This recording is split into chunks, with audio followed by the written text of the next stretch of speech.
simak baik-baik penjelasan berikut ini ya.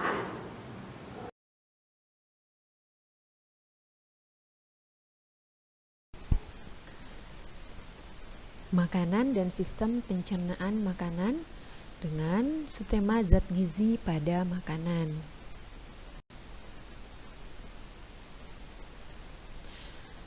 Zat gizi pada makanan terdiri dari 6 macam. Salah satunya yaitu karbohidrat. Berikut di sini ada struktur karbohidrat. Karbohidrat adalah senyawa yang terdiri atas karbon, hidrogen, dan oksigen dengan rumus molekul C6H2NON. Klasifikasi karbohidrat. Karbohidrat dibagi menjadi 3 kelompok, yaitu 1 monosakarida terdiri dari 1 gugus gula. Contoh dari monosakarida adalah glukosa, fruktosa, dan galaktosa. Yang kedua, disakarida terdiri atas 2 gugus gula. Contohnya adalah sukrosa, laktosa, maltosa. Sukrosa terdiri dari glukosa dan fruktosa. Laktosa terdiri dari glukosa dan galaktosa, sedangkan maltosa terdiri dari glukosa dan glukosa. Klasifikasi yang ketiga yaitu polisakarida, terdiri atas banyak gugus gula. Contohnya pati, yaitu amilosa dan amilopektin. Berikut sumber-sumber karbohidrat. Karbohidrat terdiri dari sumber pati, terdapat pada biji-bijian, kentang, singkong, ketela rambat, buah-buahan, dan sayuran. Kemudian, karbohidrat yang berupa glikogen tersimpan pada hati dan otot hewan. Berikutnya, selulosa. Selulosa ini merupakan serat yang terdapat pada biji-bijian, sayuran, buah-buahan. Sumber karbohidrat lainnya, glukosa terdapat pada buah-buahan dan pati. Fruktosa atau yang disebut dengan gula buah terdapat pada madu dan buah-buahan.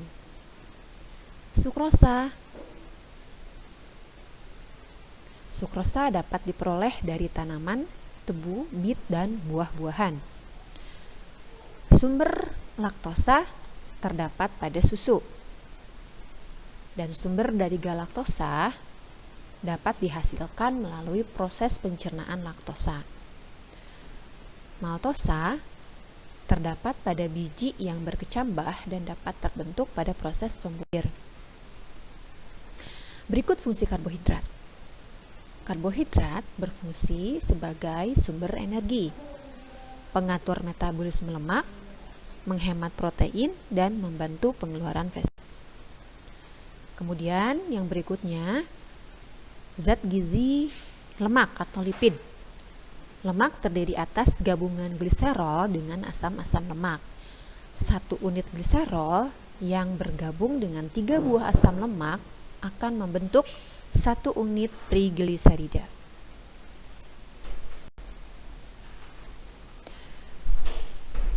Sumber bahan makanan lemak yang terdiri dari lemak hewan dapat kita temukan pada daging, telur, susu, produk olahan susu seperti krim, keju, atau mentega.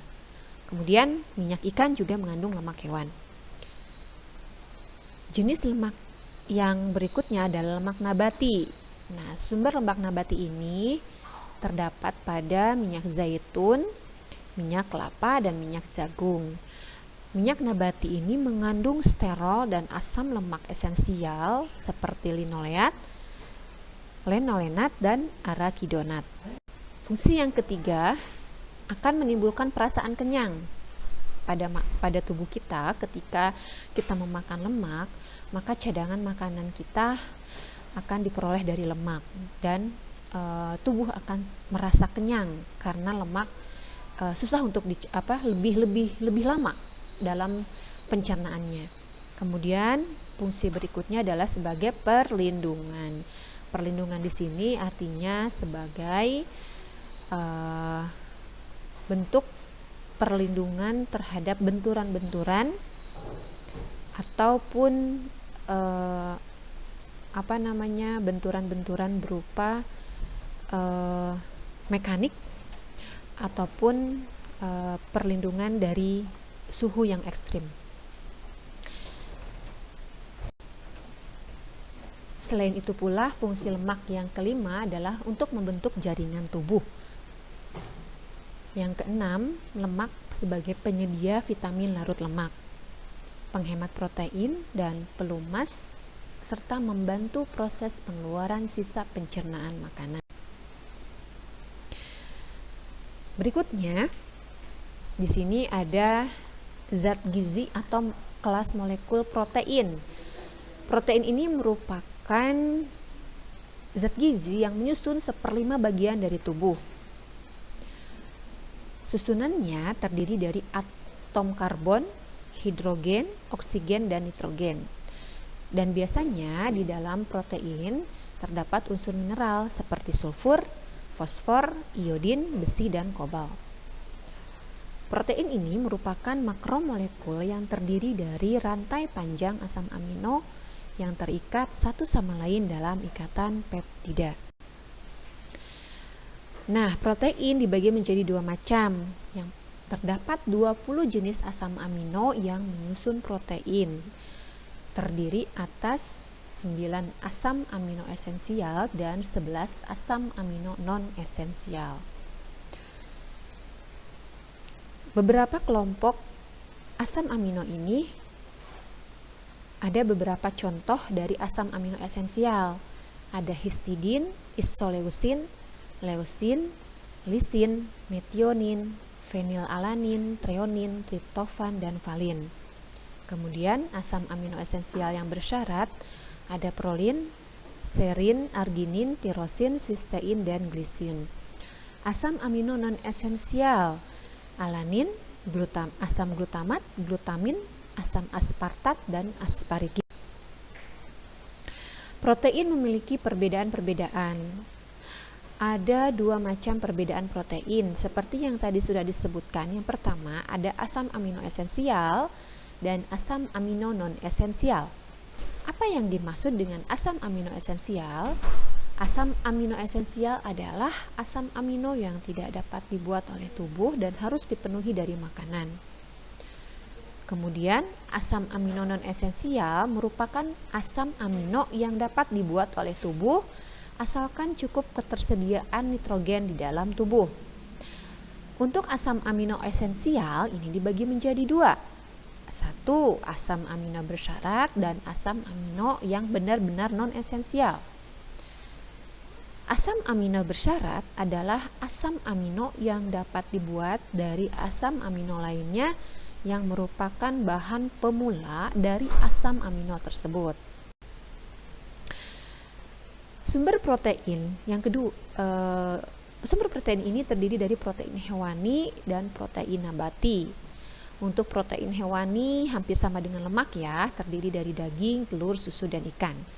Untuk protein nabati ini termasuk ke dalam kelompok kacang-kacangan dan sereal.